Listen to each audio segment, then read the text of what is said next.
You've probably heard of 5' and 3' ends of DNA or RNA.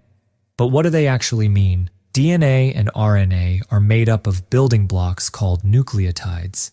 Each nucleotide has 3 parts: a sugar, a phosphate group, and a nitrogen base.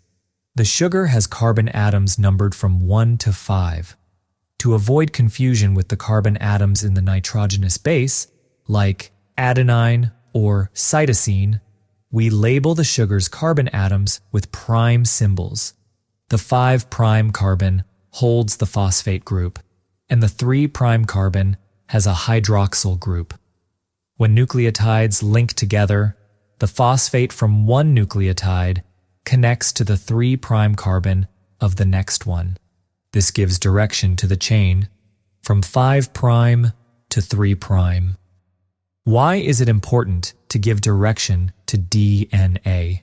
The direction isn't just a technical detail.